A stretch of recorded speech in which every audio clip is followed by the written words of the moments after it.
Hey, Writing Class Radio listener. It's Andrea here. For the summer of 2025, Allison and I are taking a sabbatical. And so we're going to rerun some of our favorite episodes. We know it's not nice to play favorites, but we're going to do it. Hope you enjoy and have a great summer of 2025.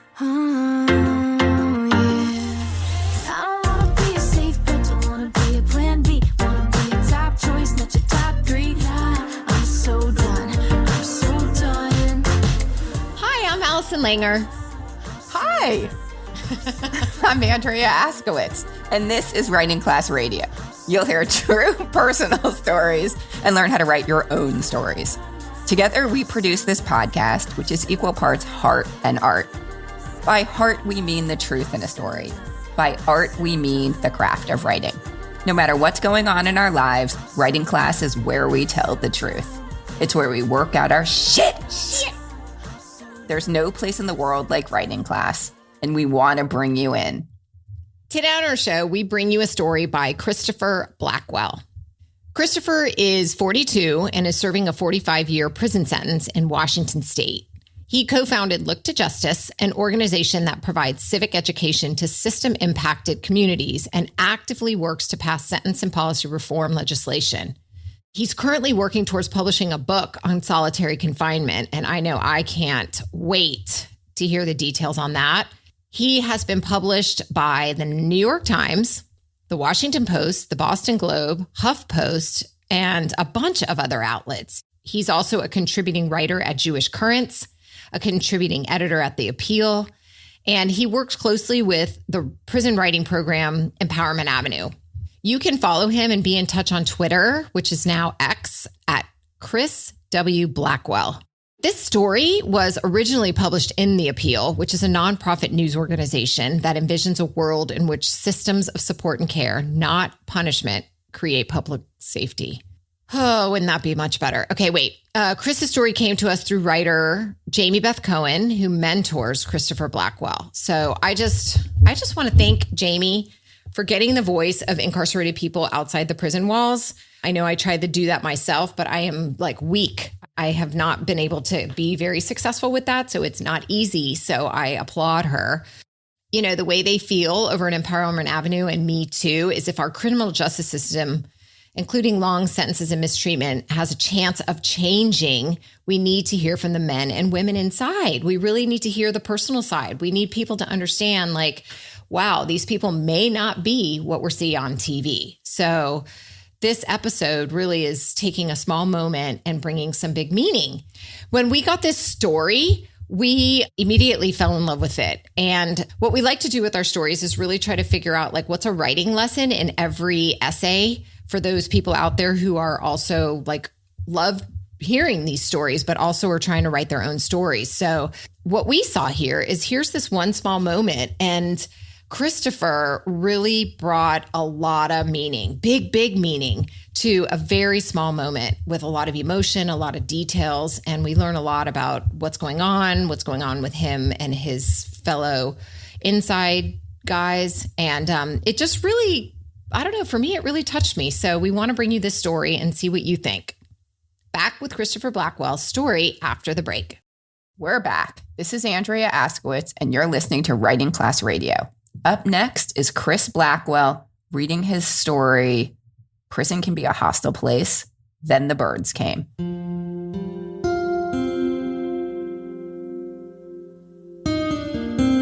Last month, a tiny, colorful barn swallow and her partner began building a nest outside a window at the Washington Correction Center, the prison where I am incarcerated. The brightly colored birds worked diligently assembling their nests, one beakful of mud at a time. All the guys in my unit were immediately entranced by the glimpse of nature we so rarely get to experience. I was 22 when I was sentenced to 45 years for murder. In prison, guys act tough and move carefully within a highly segregated environment. But once the birds planted themselves outside our window, those barriers melted away. The day room was packed with guys from different gangs and races squeezing in together to observe the swallows at work. We watched their every move, pointing, laughing, and yelling like we were all close friends. In those moments, we could let our guards down, forget about prison politics, and just be ourselves. We notice moments like these because they are so unusual. After completing her nest, the mama bird laid 4 fingernail-sized eggs. The eggs hatched, and the baby birds quickly became the talk of the unit. Suddenly, every guy in prison was an ornithologist, claiming to know whether barn swallows were an endangered species, what kind of food they ate, how long the chicks would take to mature, and a string of other details that seemed to at least be somewhat believable. I have no idea if any of them knew what they were talking about, but it felt good to see everyone excited about something other than typical prison crap, like lifting weights and card games. Even the toughest guys became consumed by these little creatures. It was impossible not to be. They were adorable. The baby birds became a treasured part of my daily routine. Each morning at 5 a.m., I would make my first cup of freeze-dried coffee and check on the nest. I approached slowly, careful not to upset the mama bird. As you can imagine, she wasn't exactly thrilled about us looming over her brood. But during these calm, quiet mornings, she sometimes allowed me to get close. I would count each of the 4 babies, making sure they had all survived another night. I savored the silence, the time to think. After living in prison for 20 years, surrounded by layers of dense razor wire fencing designed to keep us in and everything else out, having this personal connection to nature felt special. For a few minutes, I could feel like a part of something much bigger than the closed world of this penitentiary. As the chicks grew, we fretted about whether they would all survive. One prisoner was convinced it would only be a matter of time until the birds pushed one of the babies out of the nest to make more room. I wondered if that was true. I swore that if that happened, I would raise the baby myself, giving it a home in my cell. How would it learn to fly? That was a problem for later. We didn't always agree on what was best for the birds. One time, one of the guys climbed up to the window ledge and tapped on the glass as if he were a child peering into a fish tank, hoping the babies would lift their head. This caused chaos. Several prisoners, me included, got worked up and accused him of disturbing the birds for his own selfish entertainment. He tried to insist he wasn't bothering them, but the mama bird's nervous chirps said otherwise. Finally, he left them alone, but he was too prideful to admit he was wrong. On the morning of July 4th, a prisoner on my unit named Dakota Collins made a crack, saying the birds were bound to find their independence that day. It's destined, Collins said. What had started as a joke became a prophecy. By midday, all 4 babies had left the nest. It's cool that these birds are finding their independence on Independence Day, Thomas Mollenkostin, another prisoner in my unit, told me. It just makes the day. We get a good meal today, and our friends are off to start their little lives. Although the guys were sad to see the birds go, we would be the last to begrudge any living being its freedom.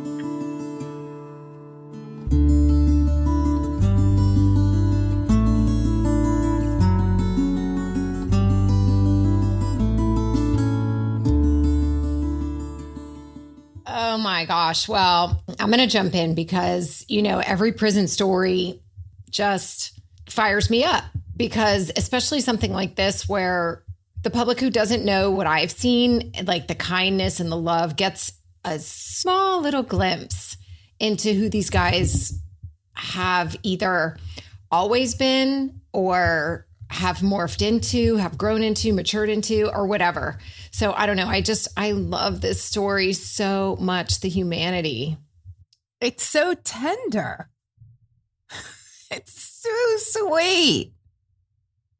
I know. I love it too. It really does show a different side that you wouldn't expect. But then as soon as he starts talking about how all the guys were so enthralled by these birds, I got it. The part where they all became ornithologists, That's so funny. It's sad. I know. They just had something to bond to that took them away from all their other bullshit. I don't want to say anything negative about this story because it's written really well. But the one thing that I wish it had was like when he talks about the politics, I wanted one little scene of that. How does that play out? He talked about how they all acted like they were laughing and everything, like they were all friends. But what does it look like when they're not friends? I wondered. Well, I mean, it doesn't take that much imagination to see a fight in prison. I mean, that's what we see all the time on every TV show. We see the bad. So everybody kind of has an idea. Like it's almost like cliche. I think it's pretty true from what I hear. I was talking to Tutal the other day, and one of the guys I talk about all the time who's been on our podcast a lot that I taught in prison. And he said, I just don't feel like going out to the basketball court to play because there's so much drama. And I was like what? And he's like, oh, these guys get mad. And then there's this. And I'm like, well, that's everywhere. But then it's worse in there because you can't hide. You can't go home. I mean, it's just like you're stuck and then things start up and yeah, it's just magnified. So that's a good point, not point. It's like you made a good case for why he didn't step out and tell us kind of like what maybe would sound cliche. So instead, he just kept his focus, this narrator kept his focus on this beautiful moment where everyone was bonding and they had this nature moment. I loved how very specific it was, like barn swallow, like he knew exactly what kind of bird it was. Oh, also, he told us that he was 22 when he was sentenced to 45 years for murder.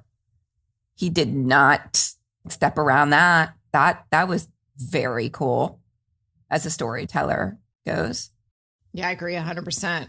I want to know that. And to me, it makes even more sense to hear the kindness. I mean, more sense. That's not the word. Like it even is more impactful to me, knowing that here's this guy that the society thinks is a murderer and should be in prison for life and put him away for good. But what we're seeing is that those long sentences, they're not even necessary. And I won't get into the whole victims' rights and stuff like that. But these guys also have rights. At 22 years old, your brain isn't even formed. But what we're seeing, and we don't know much more than this guy has a huge heart. But what I am noticing with this heart is that he is watching, he's caring, he's looking for, he's willing to take care of them. He's, protecting them. Like he's changed. So this story might be about a bird but it's about so much more. So what is it about? Do you know? Yeah, I do. Oh, what do you think? Tell me. What do you think? I think, so we find that these birds find independence on Independence Day, which I've also heard from another guy, this guy E in prison. The 4th of July has a totally different meaning for these guys, and he was arrested on Independence Day. So that's when he lost his independence. So for him, it's just the opposite. I love that he made that connection and how cool that this is July 4th, they took off. But he says, although the guys are also sad to see the birds go, we would be the last to begrudge any living being its freedom.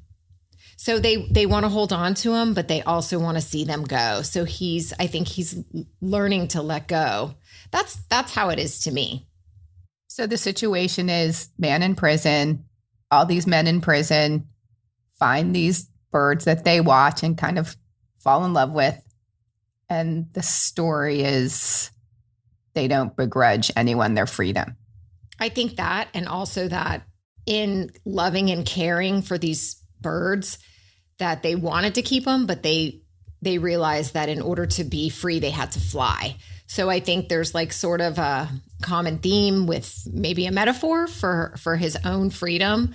Like he also needs to fly. Maybe society wants him there, but in order for him to be free, he needs to fly. I don't know. Something like that. That's good. I like that. I mean, for sure, it could be longer and boosted, and there could be lots of things, and maybe we could see what happened to him and how he got there. Like, this could be a whole book, I mean, it could be a whole bigger, longer story, But I think because it's such just a cool, defined little incident, like little situation that he found meaning in, this small little bit of like, it's okay to let somebody go even when you love them.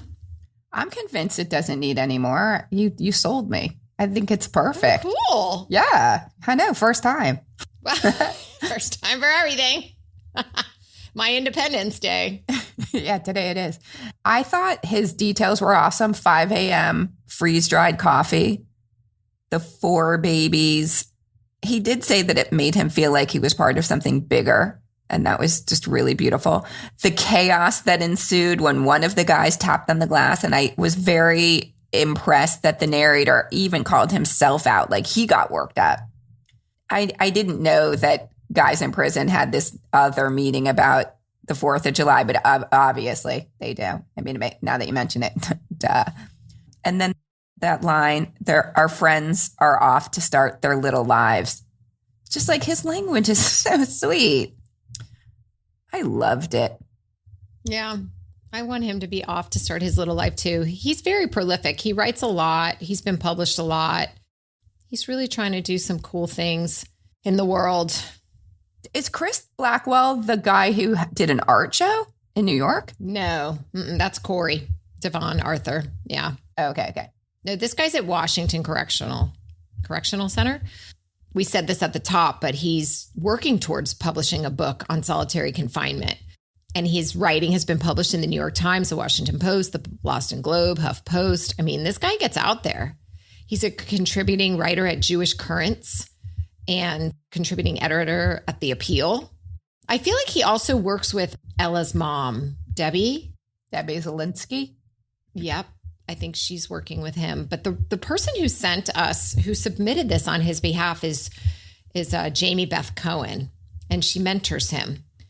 So she's the one who did the recording for us. She's the one who got the story, helped with some of the edits. I mean, we really didn't have any edits. I think I asked one question, just wanted him to fill in a blank that I wasn't sure of. But I mean, this came in super clean, and he's just, he got into it. And it's so cool to have such a short piece bring such, like, I don't know, emotion. I thought it was very cool. Agree. Awesome. Okay. Thank you, Chris Blackwell, for sharing your story. And thank you for listening. Wait, I want to thank Jamie Beth Cohen also. So thank you for working as a liaison for him and for other incarcerated writers, because I can tell you how much time I know it takes. And you are very much appreciated by us, and I'm sure Chris and many, many other people. So thank you, thank you, thank you.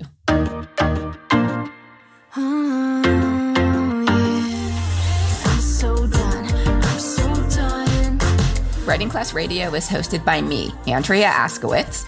And me, Allison Langer. Audio production by Matt Kundle, Evan Serminski, Chloe Imant Lane, and Aidan Glassy at the Sound Off Media Company. Theme music is by Justina Chandler.